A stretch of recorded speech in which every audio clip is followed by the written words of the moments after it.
तुलसीदास जी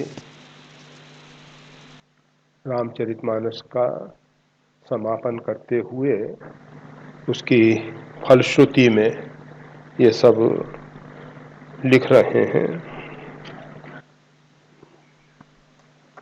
भगवान श्री राघवेंद्र का जो चरित्र है, रघुवंश भूषण, रघुकुल को विभूषित करने वाले परमात्मा श्री राम का चरित्र। रघुवंश में एक से एक श्रेष्ठ राजा हुए हैं और भगवान श्री राम रघुवंश में किसी कारणोवश जो थोड़ा बहुत दाग लगा था उस दाग को भी दूर किए हैं और अपने उज्जवल पवित्र चरित्र के द्वारा संपूर्ण रघुवंश की महिमा बढ़ाए हैं। गोस्वामी तुलसीदास जी कहते हैं, कोई भी व्यक्ति रघुनाथ जी का ये जो परम पवित्र चरित्र है, कहीं सुनहि जे गावे, 3 बातें कही गई हैं। हो सकता है तो हम कहें, अगर कहना संभव नहीं है तो सुनहि। कभी ऐसी भी स्थिति आ सकती है, ना तो हम कह पा रहे हैं ना सुन पा रहे हैं, तो गावहि। इनमें से तीनों में ही लगभग समान लाभ है, परंतु देखा जाता है जब हम श्रोता बन के श्रवण करते हैं तो उस समय हमारा अहंकार गलित होता है, क्योंकि श्रोता जो है नीचे है, वक्ता जो है ऊपर है। गीता पे एक भाष्य गण भाषा में लिखा गया, जिस भाषा में प्रसन्न पारिजात की रचना हुई है, उस भाषा को पेशाचिक भाषा भी कहा जाता है। गण भाषा है, उपगण स्थान की भाषा है। भारत का एक बहुत बड़ा टुकड़ा जो अफगानिस्तान के नाम से अभी वर्तमान में जाना जाता है। भारत जो विशाल भारत था, उसके लगभग 9 राष्ट्र बन गए। उनमें अफगानिस्तान भी अभी वर्तमान में स्वतंत्र राष्ट्र बन गया है, परंतु पहले ये भारत का ही एक अंग था। इसका नाम था उपगण स्थान और वहां की जो भाषा थी वो गण भाषा थी। श्री स्वामी चेतनदास जी महाराज, जो भगवान स्वामी रामानंदाचार्य जी के प्रधान शिष्यों में थे, द्वादश का नाम तो सभी लोग जानते हैं, परंतु कुछ महापुरुषों ने अभी एक ऐसा चित्र भी छपवाया है बाबा लाल जी के द्वारे से। ये गुरदासपुर,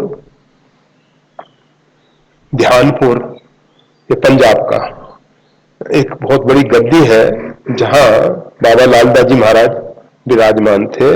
उनके गुरु जी थे चेतनदास जी महाराज। और लालदास जी महाराज का इतिहास,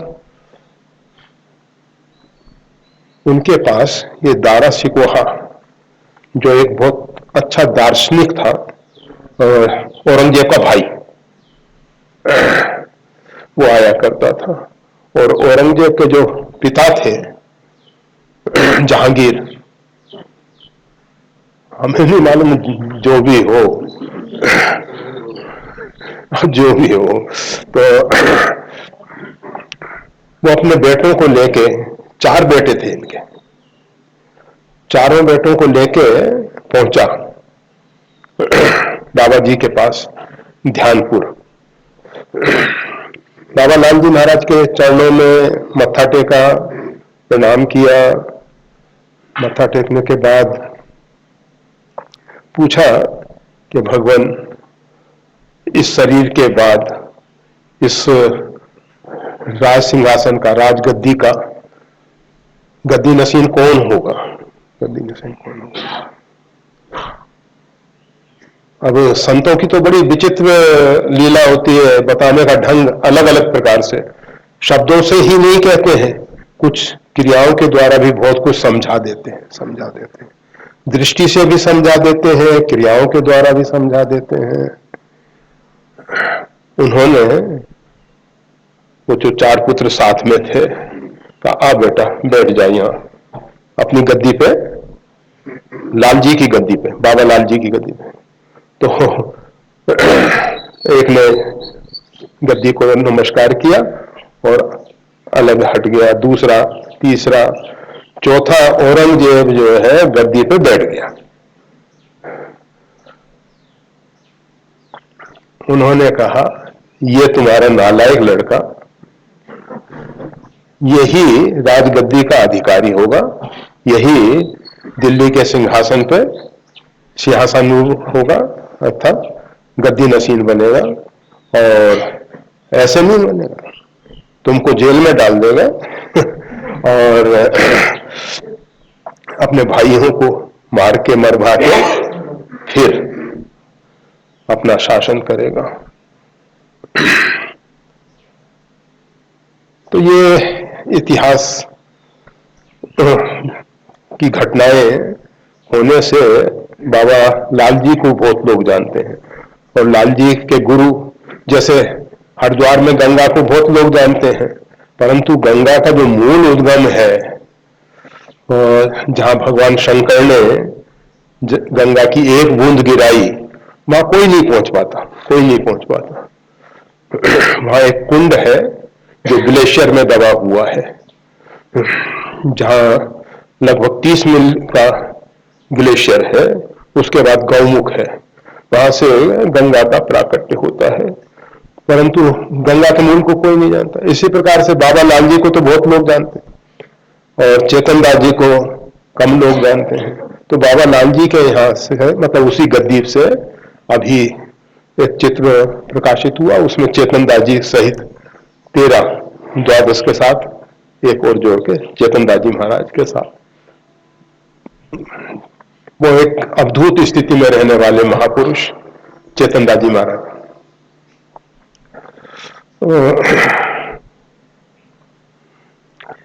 हम ये बता रहे थे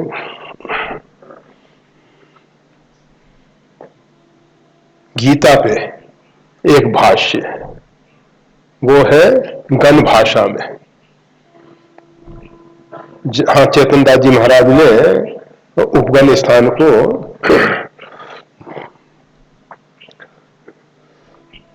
भगवान स्वामी जी के चरित्र को समझा के, बता के, आचरण के द्वारा लोगों में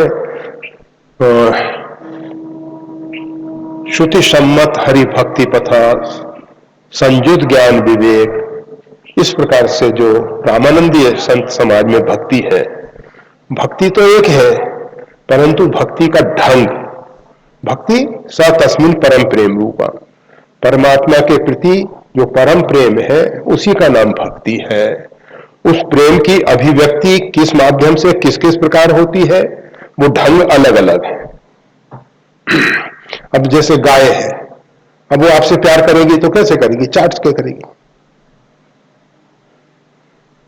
कुत्ता आपसे प्रेम करेगा तो आपके पैर को पकड़ लेगा, कपड़े को पकड़ लेगा, दांत से दबा देगा। तो ये मतलब प्रेम की अभिव्यक्ति है, भिन्न भिन्न प्रकार से होती है, भिन्न भिन्न प्रकार से होती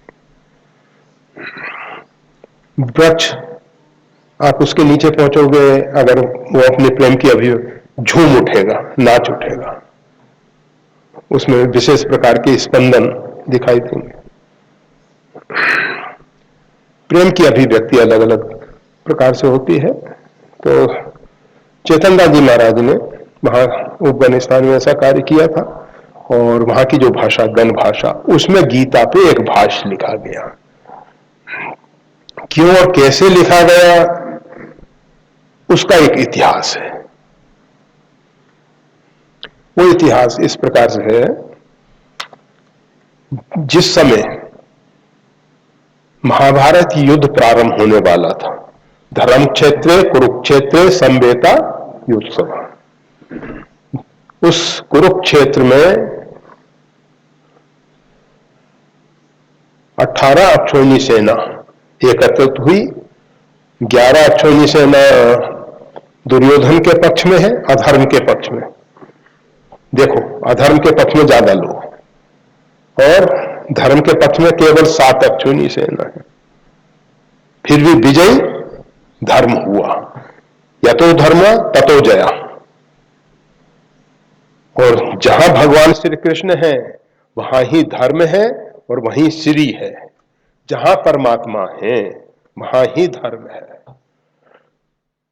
तो दोनों सेनाओं के बीच में अर्जुन ने अपने रथ को खड़ा करने के लिए भगवान श्री कृष्ण से निवेदन किया। भगवान श्री कृष्ण ने अर्जुन का रथ भीष्म और द्रोण के सामने लाके खड़ा कर दिया। अगर दुर्योधन के सामने, दुशासन के सामने खड़ा कर दिया गया होता तो अर्जुन को वो सब याद, स्मृति, जो हम दृश्य देखते हैं वो सब, पीछे के जो घटनाक्रम है वो सामने आ जाते हैं, वो सब सामने आ जाते हैं। किसी व्यक्ति को देखा तो उसके पीछे का इतिहास सब हमको दिखाई दे रहा है। ये व्यक्ति कैसा कैसा है, इसने हमारे साथ क्या क्या किया है क्या। तो भीष्म को देख के अर्जुन के मन में आया, ये वृद्ध पितामह, जब मैं छोटा बच्चा था धूल में खेल के आता था तो ये सफेद कपड़े धारण करते थे वो, शुक्लांबर धर्म। तो उन कपड़ों पे विचार न करके धूल में खेलता हुआ आए, उनके शरीर में धूल लगी हुई है और गोद में बैठा लेते थे, बड़ा लाड़ प्यार दिया। ये द्रोण, जिन्होंने अपने पुत्र से अधिक धनुर्विद्या मेरे को प्रदान की और दुनिया का, विश्व का सबसे श्रेष्ठ धनुर्धर बनाने के लिए इन्होंने अपने चरित्र में कलंक सहन किया, एकलव्य का अंगूठा। ये सब महापुरुष मेरे सामने खड़े हैं युद्ध के लिए, जिनके सामने मैं वाणी से युद्ध नहीं कर सकता, मतलब कठोर वाणी, कठोर शब्दावली का प्रयोग नहीं कर सकता। आज वो सब के सामने मैं धनुष बाण लेके युद्ध करूंगा। अर्जुन ने कहा, हम रुधिर में सने हुए भोगों को, अपने परिवारजनों को मारकर नहीं भोगना चाहते हैं। भले ही ये आताताई है, परंतु इन आताताइयों के साथ हम भी आताताई हो जाएं, ये समझदारी नहीं है। भगवान श्री कृष्ण से निवेदन किया। भगवान श्री कृष्ण ने अर्जुन के मोह को दूर किया, बताया कौन किसी को मारने वाला नहीं है, सब अपना अपना प्रारब्ध, शरीर का प्रारब्ध भोग रहे हैं। अगर कोई किसी को मारने वाला होता तो बहुतों के साथ युद्ध होता है, बहुतों के पास अस्त्र शस्त्र होते हैं, उनका प्रयोग करने पे हर एक जगह सफलता मिलनी चाहिए, परंतु ऐसा नहीं होता है, नहीं होता है। और जब जिसका समय आ जाता है, काल आ जाता है, तभी वो मरता है। और कौन मरता है, कौन किसको मारता है। अविनाशी आत्मा अविनाशी है, शाश्वत है, और शरीर सबके परिवर्तनशील है, रूपांतरण बचपन से लेके अभी तक रूपांतरण हुआ है, आगे भी रूपांतरण होगा, मृत्यु भी एक रूपांतरण ही है। ये जीव जो है नया वस्त्र धारण, अनेक अनेक प्रकार से अर्जुन को समझाया। गीता समझने के बाद अर्जुन ने कहा, ठीक है प्रभु, करिष्ये वचनम तव, जो आप मेरे को आज्ञा देंगे मैं वैसा पालन करूंगा। गीता पूरी हो गई। अर्जुन ने देखा कि हनुमान जी महाराज आए और भगवान श्री कृष्ण के चरणों में मस्तक रख के प्रणाम किया। अर्जुन के रथ पे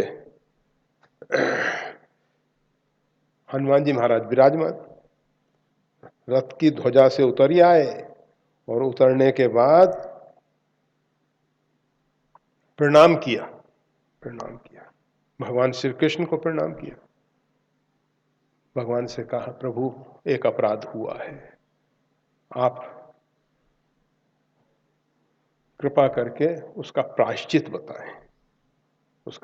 बताएं, मैं क्षमा मांगने नहीं आया हूं। हनुमान जी ने कहा, पहले तो अपराध करो और उसके बाद क्षमा मांग लो, ये समझदारी नहीं है। पहले तो किसी की हमने अच्छे ढंग से पिटाई कर दी और कहा फिर क्षमा कर दीजिए, ये कोई ढंग हुआ क्या? बेचारा तो पिट गया ना।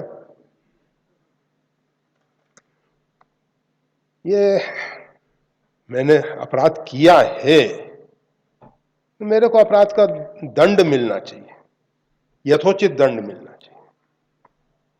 भगवान ने कहा, पहले अपराध बताओ, अपराध क्या किया है आपने? हनुमान जी ने कहा, महाराज श्रोता को नीचे बैठना चाहिए, वक्ता को ऊपर होना चाहिए। यहां उल्टी गंगा बह गई, वक्ता तो नीचे बैठा है और श्रोता ऊपर ध्वजा पे बैठा है। एक अपराध। दूसरा अपराध, मैंने चोरी से ज्ञान श्रवण किया, आपके दृष्टि में सामने आके मैंने ज्ञान अर्जन नहीं किया है, चोरी से किया है, छिपके किया है, अपने आप को छिपा के किया है। मेरा उसमें कोई उद्देश्य नहीं था छिपाने का, परंतु मैं रथ पे बैठा था, आप अर्जुन को सुना रहे थे, मैंने सुन लिया, हूं तो अपराधी। और जो छिप छिप के सुनने वाले लोग हैं वो क्या होंगे, कैसे होंगे, वो तो वो जाने भाई। ये संवाद जैसा हुआ है वैसा हम आपको बता रहे हैं।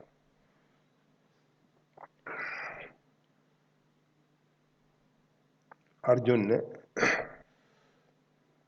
सुना, अर्जुन के भगवान क्या निर्णय लेते हैं इसमें। आप भगवान श्री कृष्ण ने कहा, देखो दूसरा अपराध अपराध नहीं है, ज्ञानार्जन कहीं से किसी भी प्रकार से होता है वो शुभ है। ज्ञानार्जन, इधर उधर की बातें नहीं। ज्ञानार्जन के लिए कहीं भी किसी भी प्रकार से हो अच्छा है, उसमें कोई दोष नहीं है। और आपका तो उद्देश्य भी ऐसा नहीं था कि हम चोरी से सुने। दूसरी बात, श्रोता और वक्ता की जहाँ तक है, एक मर्यादा है। ये वक्ता को उच्च आसन पे विराजमान होना, इसका मतलब ये नहीं है कि अब बहुत ऊंचे बैठने से कोई व्यक्ति ऊंचा हो जाता है। ये तो केवल सम्मान के लिए ऐसी व्यवस्था है। और दूसरा, आपका जो उद्देश्य था, ऐसा कुछ नहीं था कि हम वक्ता को हीन भाव से देखते हुए उसको नीचे रख के, ऐसा कुछ नहीं है। फिर भी सामाजिक व्यवस्था के अनुसार अपराध है, फिर भी सामाजिक व्यवस्था के अनुसार अपराध है। और इसका प्रायश्चित यही है। ये जो अभी गीता के 700 श्लोक कहे गए हैं, इन पे एक आप भाष्य लिखें गण भाषा में। तो हनुमान जी महाराज ने फिर वो गण भाषा में, गीता पे पैशाचिक भाषा में भाष्य लिखा है। गीता पे बहुत अधिक भाष्य और टीकाएं हैं, उसमें एक भाष्य इस प्रकार से भी प्राप्त होता है। तो यहाँ ये जो कहा जा रहा है, कहीं सुनई जे गावहीं, सुनही में हमारा अहंकार गलित होना चाहिए, वक्ता को सम्मान मिलना चाहिए। तो कहने वाले के अंदर तो अभिमान आ सकता है कि मैं श्रेष्ठ हूं, और श्रोता के अंदर हीन भावना हो सकती है, और श्रोता के अंदर ये वक्ता के प्रति सम्मान हो, अच्छी बात है, परंतु अपने अंदर हीन भावना नहीं होनी चाहिए। क्यों नहीं होनी चाहिए? परमात्मा ने किसी को भी हीन नहीं बनाया है, तुच्छ नहीं बनाया है।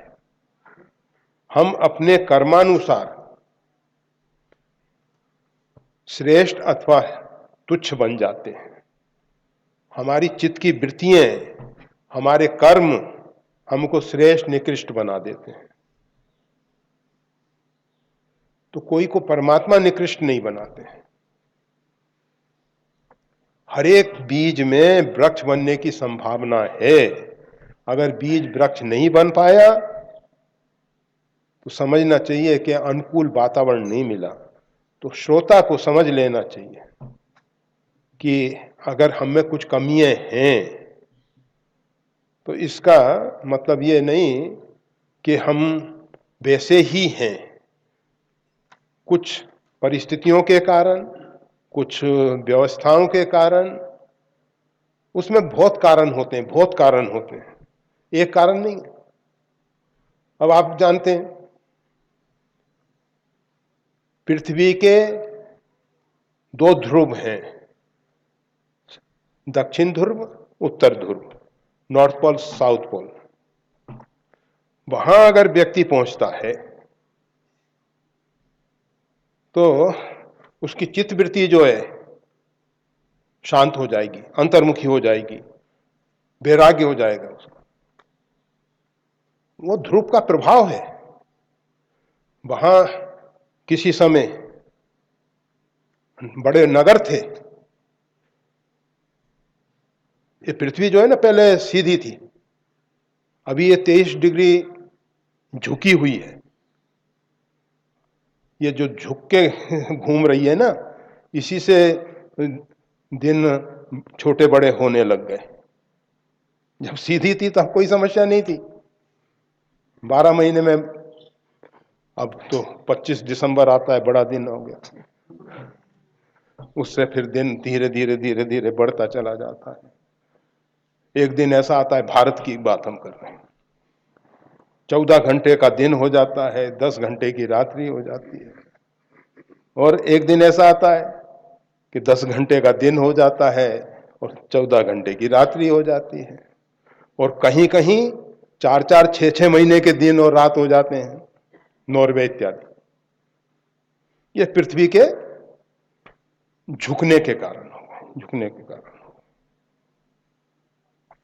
वो जो 23 डिग्री पे झुक के, और वो बुढ़िया चल रही है, मतलब पृथ्वी बुढ़ी, मतलब बुढ़ी झुक के नहीं चलती, कमर झुका के, डोही।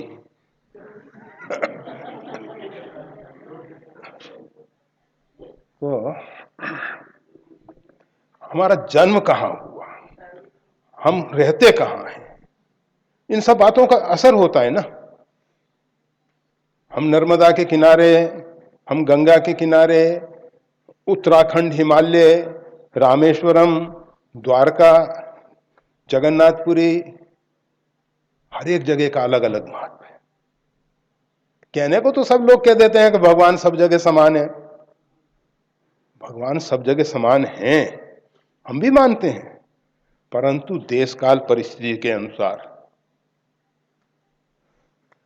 देश काल परिस्थिति के अनुसार क्रिया भिन्न भिन्न प्रकार का परिणाम दे देती है, भिन्न भिन्न प्रकार का फल दे देती है।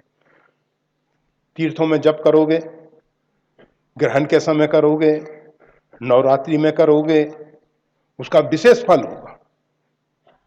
कहोगे जी हम तो घर पे ही कर लेते हैं। अरे घर पे कर लो, अच्छी बात है, परंतु स्थान विशेष का महत्व होता है। वहां जाने से वृत्तियां कैसी कैसी।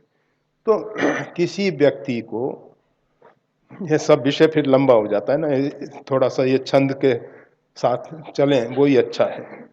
हमारी आदत इधर उधर घूमने की ज्यादा हो गई। हम परिव्राजक हैं। हम स्थिर रहने वाले नहीं हैं, चलते फिरते हैं।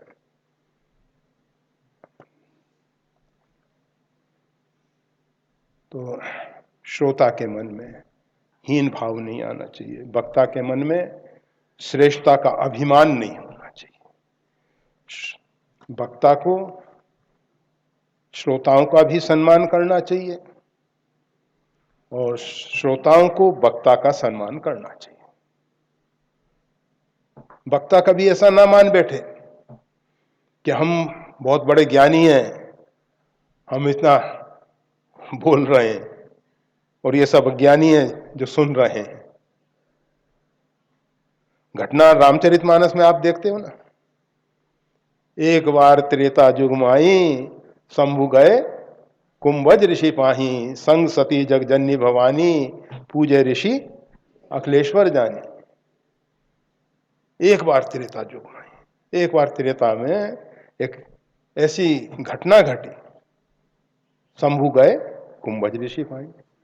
भगवान शंकर कैलाश से उतरकर कहां पहुंचे? अगस्त जी के आश्रम में। अगस्त जी के बहुत आश्रम है, परंतु मनमाड़ के पास एक आश्रम है, वहां पहुंचे।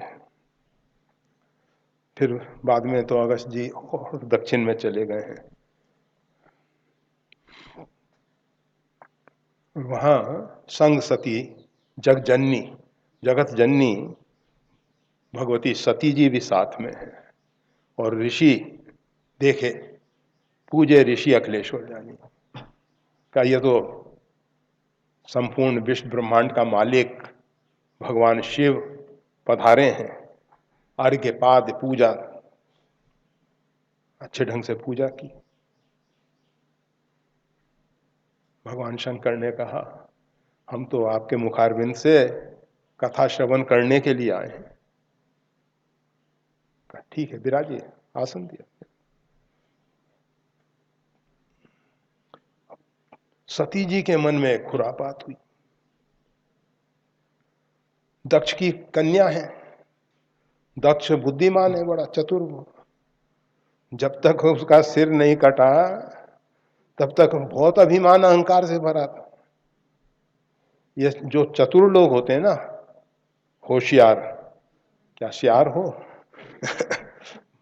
अपने क्लेवर, ये अपने आप को समझते हैं कि हम बहुत बहुत समझदार हैं, बहुत समझदार। दूसरे तो सब बेकार। सती जी के मन में विचार आया कि इन्होंने देखो हमारी पूजा की है, ये हमसे निम्न स्तर के हैं, इनके द्वारा क्या कथा सुनी जाए। और गोस्वामी तुलसीदास जी मानस में वर्णन करते हैं, कथा सुनने के बाद सुनी महेश परम सुख मानी। वहां सती जी ने कथा नहीं सुनी है और भगवान शंकर ने कथा सुनी है। उसका परिणाम क्या मिला? मार्ग में भगवान राम लक्ष्मण का दर्शन हो गया और उनको प्रणाम भी किया। जय सजदानंद जग पावन, अस कही चले मनोज न सावन। और ये जो सती महारानी जी थी, जगत जननी है वो। उन्होंने हम जैसे जड़ जीवों को शिक्षा देने के लिए बताया। कथा श्रवण नहीं की, क्यों नहीं की? वक्ता को समझा के ये हमसे निम्न स्तर का है दृष्टि से देखा, है दृष्टि से देखा। और उसका परिणाम क्या हुआ? परमात्मा का साक्षात्कार होने पर भी संदेह हो गया, परमात्मा के रूप में नहीं देख पाई। अगर भगवान शंकर जी जैसे श्रद्धा पूर्वक, आदर पूर्वक कथा श्रवण करती तो उनकी ये दुर्दशा नहीं होती। उसका भयंकर दुष्परिणाम आया। भगवान शंकर से झूठ बोला और फिर उसके बाद प्रजापति दक्ष के यज्ञ में जाके जल के शरीर पूरा किया, फिर हजारों वर्ष तक उग्र कठोर तप करने के बाद शिव को पा सके। छोटी सी भूल कितना भयंकर दुष्परिणाम आ गया। हम समझते हैं कि छोटी सी भूल है, इसमें क्या है, मन में आ गया विचार, वक्ता ऐसा है, केवल इतनी तो बात हुई ना, वक्ता के विषय में थोड़ा सा विचार आ गया, परंतु परिणाम बड़ा भयंकर आया। और दूसरी तरफ श्रद्धापूर्वक भगवान शंकर ने कथा श्रवण की है और दक्षिणा भी देके गए। शंकर जी जो हैं बोले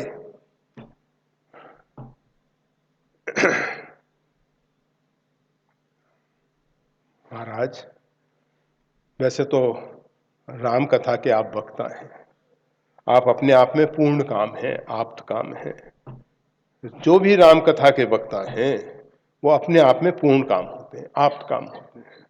आपको तो कुछ नहीं चाहिए, फिर भी मेरी प्रसन्नता के लिए आप कुछ कहिए, कुछ कहिए जो मैं आपको भेंट स्वरूप दूं। ऋषि पूछी हरि भक्ति, उन्होंने, अगस्त जी ने कहा महाराज बस प्रेम दर्शन दीजिए, प्रेम दर्शन दीजिए, प्रेम दर्शन का पाठ पढ़ाइए, प्रेम दर्शन की व्याख्या कीजिए, भक्ति की व्याख्या कीजिए, अथा तो भक्ति व्याख्याया। और फिर ऋषि पूछी हरि भक्ति सुहाई, कही शंभु अधिकारी पाई। और भगवान शंकर ने देखा कि ये वास्तविक में अधिकारी हैं, और उन्होंने फिर भक्ति के अच्छे ढंग से व्याख्या की है। उसके बाद भगवान शंकर और पार्वती जी अपने आश्रम कैलाश की तरफ चले हैं, और मार्ग में जो कुछ हुआ वो तो कहीं सुनही जे गावही, कहना और सुनने में बड़ी सावधानी है, बड़ी सावधानी है।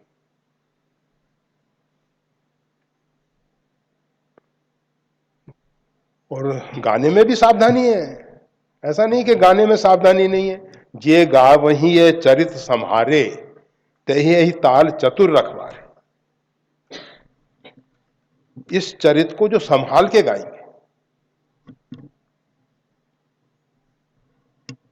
रामचरितमानस की एक एक चौपाई जो है भिन्न भिन्न राग रागनियों में गाई जा सकती है। अब वहां कोई उत्साह का प्रसंग चल रहा है और हम उसको भैरवी में गाने लग जाए, या कोई ऐसे राग में गाने लग जाए मतलब दुखद राग में गाने। हमें तो राग रागनियों का ज्ञान नहीं भाई जो तो हम ऐसे में गाने लग गए तो वो तो अच्छा नहीं है। कौन से स्थान पे किस प्रकार से गाया जाए, और कुछ नहीं, बस प्रेम से भर के गाओ, चलेगा। हम गायक नहीं हैं, हमारे अंदर परमात्मा खेल रहे हैं, बस उनकी लीला चल रही है। अच्छा होगा तो यह नर कहीं सुनैजे गावहीं। रघुनाथ जी का जो चरित्र है उसको जो भी व्यक्ति, नर का मतलब ये नहीं कि नारी नहीं है, नपुंसक नहीं है, सब आ गए इसमें, नर नारी। आजकल लोग किन्नर कहते हैं, परंतु किन्नर तो देवताओं की एक उपजाति है, हम किन्नर नहीं कहते, नपुंसक।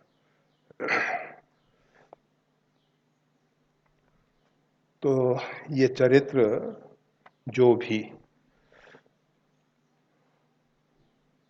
चाहे वो स्त्री हो, पुरुष हो, ब्राह्मण हो, शूद्र हो, सबको अधिकार है।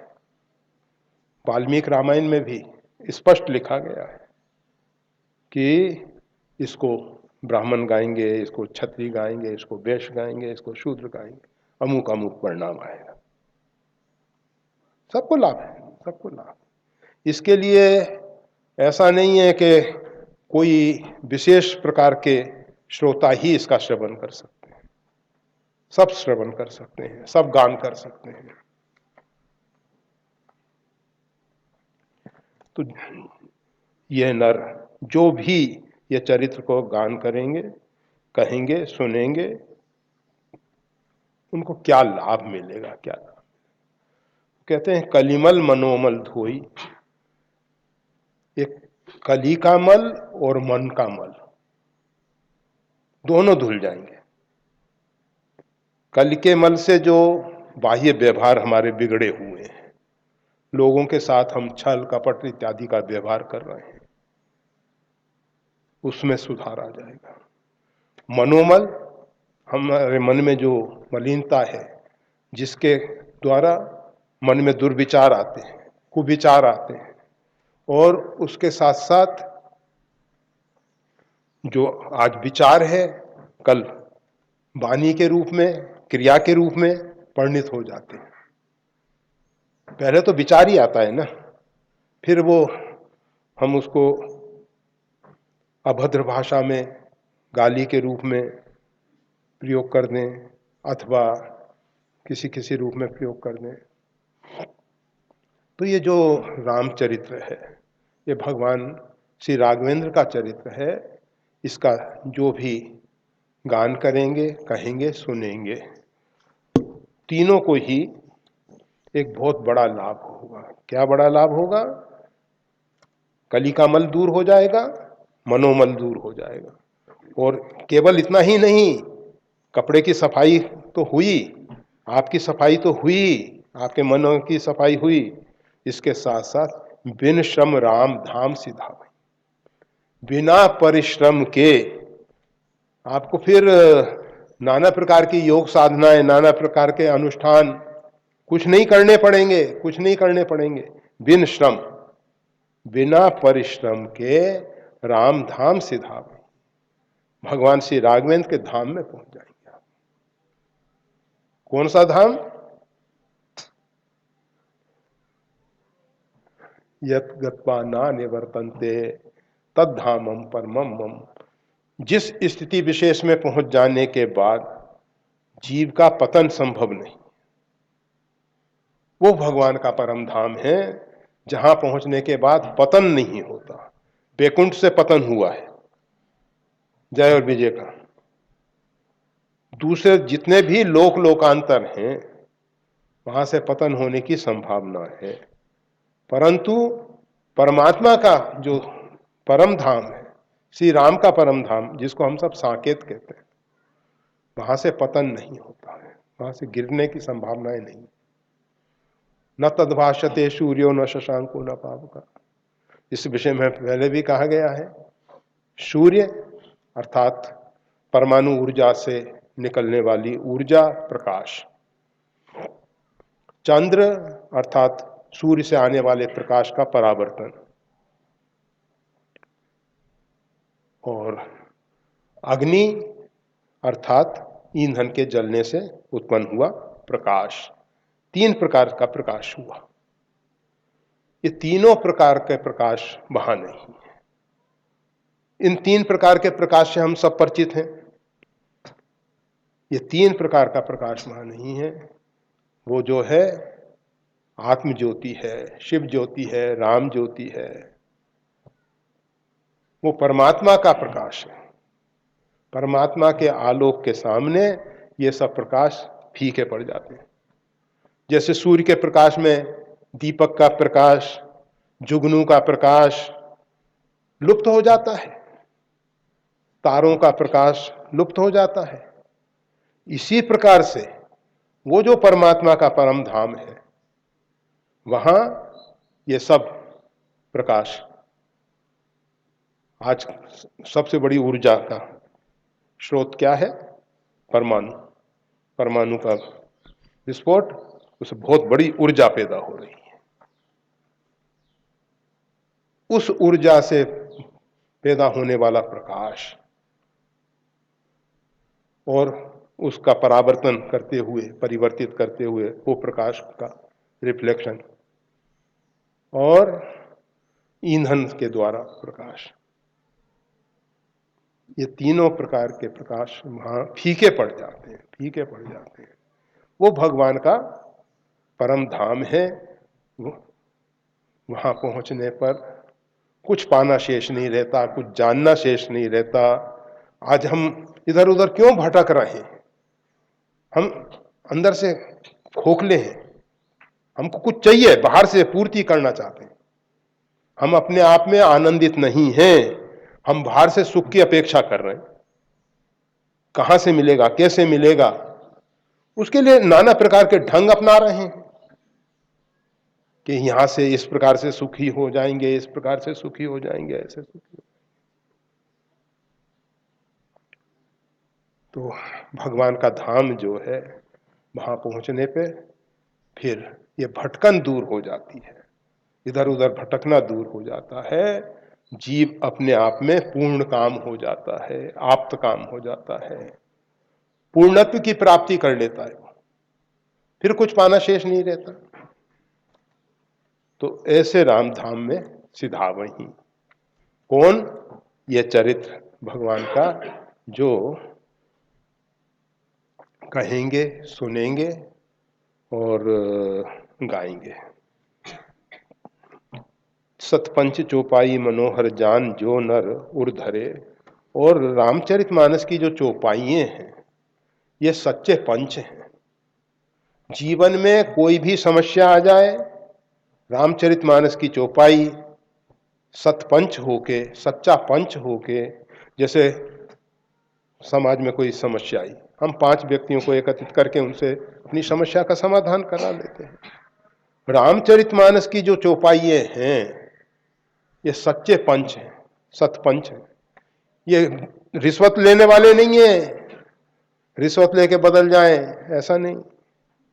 ये सही निर्णय देंगे। रामचरितमानस के जो पंच हैं, चौपाइयां जो हैं, सतपंच चौपाई। ये चौपाई जो है, कौन सी चौपाई है भाई? तो कहते हैं मनोहर, जो आपके मन का हरण कर ले, आपका मन ना रहे, आपको निर्विचार स्थिति में पहुंचा दें, आपकी संकल्प शून्य स्थिति में पहुंचा दें, आप विचार शून्य स्थिति में पहुंच जाएं, जिन चौपाइयों के माध्यम से, वही सच्चे पंच हैं। उनको जानकर हृदय में धारण कर लो। ये बहुत बड़ा लाभ मिलने वाला है, इसलिए इसके लिए त्याग भी बड़ा चाहिए ना, मन का हरण चाहिए,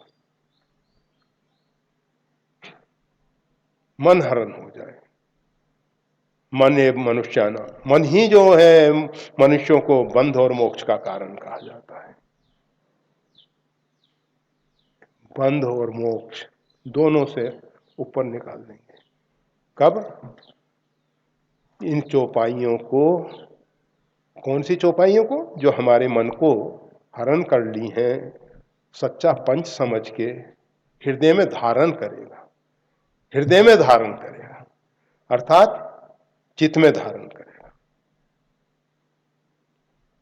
नहीं कहते कि ये बात तो हमारे हृदय को लग गई, हृदय को छू गई। बहुत सी बातें हृदय को नहीं छू पाती हैं आपकी, परंतु कोई कोई बात हृदय को छू जाती है। और जो बात आपके हृदय को छू जाती है, वो आप भूलते नहीं हो। वो बात आपको लंबे समय तक स्मरण बनी रहती है।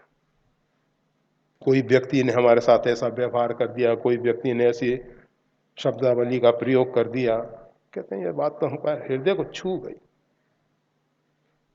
और यह छूने की बात नहीं कर रहे हैं, उर धरे, हृदय में धारण कर ले। तो भगवान क्या करेंगे? दारुण अविद्या पंच जनित, ये जो अविद्या जनित पंच विकार हैं, अस्मिता, अभिनिवेश, राग, द्वेष, अविद्या, ये जो अविद्या के पंच विकार हैं, इनको रघुनाथ जी जो हैं श्री रघुवर हरे, श्री रघुनाथ जी हरण कर लेंगे। और हरण करने के बाद लौटाएंगे नहीं, घबराना नहीं। आप कितनी ही कीमत दो, भगवान लौटाने वाले नहीं है। अविद्या जनित जो विकार हैं उनको फिर आपको लौटाया नहीं जाएगा।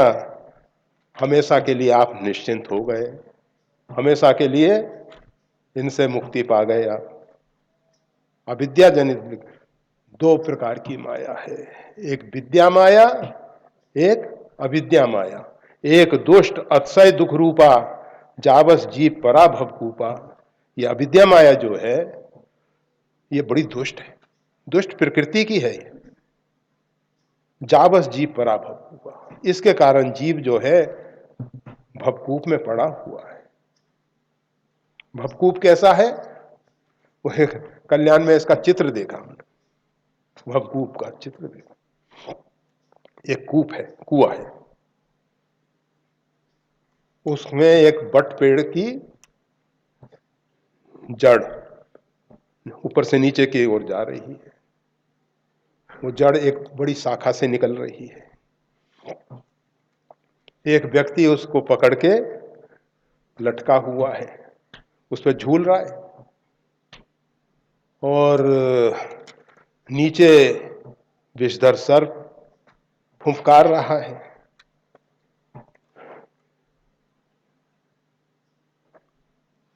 उस शाखा को दो चूहे, एक सफेद एक काला, काट रहे हैं और उस शाखा पे एक मध का छत्ता लगा हुआ है, छत्ता लगा, उसमें से मध टपक रहा है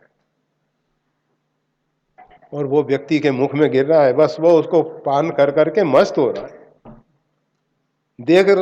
वो नहीं देखता कि चूहे दिन रात आयु छीन हो रही है।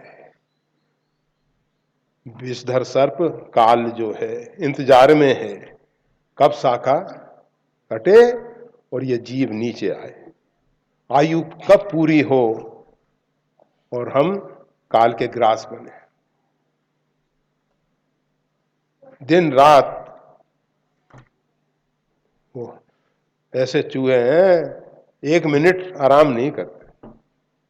मिनट तो बहुत बड़ी चीज होती है, सेकंड का भी 1000वां अंश भी रख लो तो भी उतना छोटा समय भी वो शांत नहीं, मतलब समय चलता रहता है।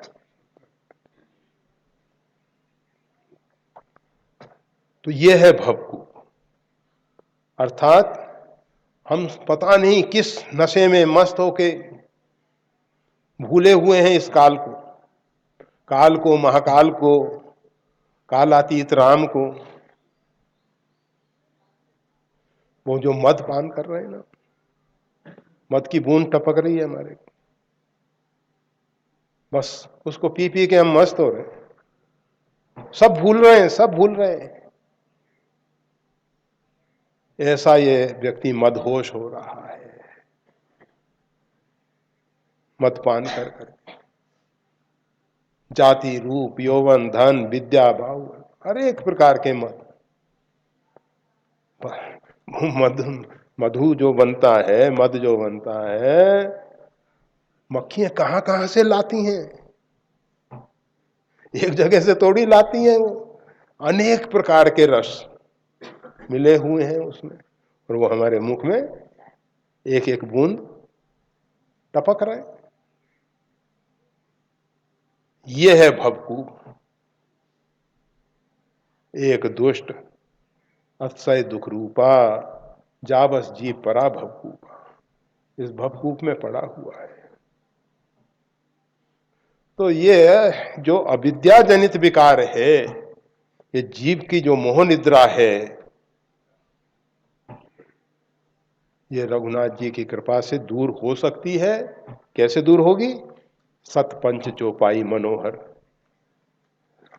जो आपके मन का हरण करने वाली चौपाइयां हैं, उनको सच्चा पंच समझ के आप हृदय में धारण कर लीजिए। आप हम सबके लिए है, ऐसा नहीं कि तुम झूले पे बैठ के झूल रहे हो तो तुम्हारे लिए नहीं है, हमारे लिए पहले है, सबके लिए है, सबके लिए है। अगर बचना चाहते हो इस दुष्ट अविद्या माया से, तो आसानी से बचा जा सकता है। तो बस वो चूहे लगे हुए हैं, हम तो चलते हैं अब। जय श्री राम।